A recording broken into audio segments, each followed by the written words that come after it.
টাকা 400 টাকা 500 টাকা 600 টাকা ভালো চামড়া হইলে কথা বুঝছেন।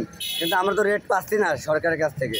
সরকার একটা রেট দিছে, সরকার রেট দিছে যে 1350 টাকা 1150 টাকা, কিন্তু আমরা সেই দাম পাই কোরিয়াকে পাঠিয়ে কাছ থেকে পাই না, ব্যবসায়ীদের কাছ থেকে আমরা এই দাম পাই না কেন?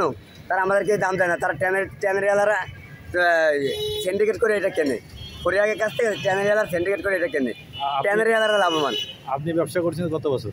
আমি ব্যবসা করতে আমার ছোটোবেলা দিয়ে ব্যবসা করি, আমার আব্বা শিখাইছে আর আমি করতেছি। এই যে চামড়ার দাম দিন দিন কমে যাচ্ছে কেন, কি মনে হয় আপনার? চামড়ার দাম কমে যাচ্ছে, আমরা তো দাম পাচ্ছি না চামড়ার।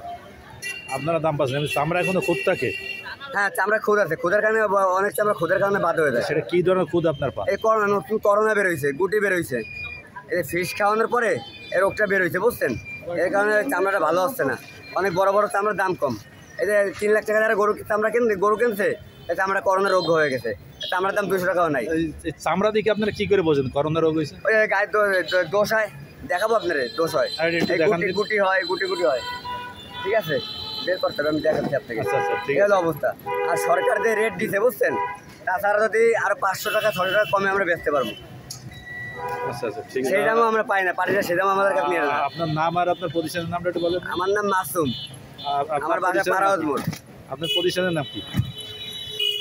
আপনার দোকানের নাম কি? আমার চামড়ার ব্যবসা। চামড়ার ব্যবসা, ঠিক আছে। ফোন দাও,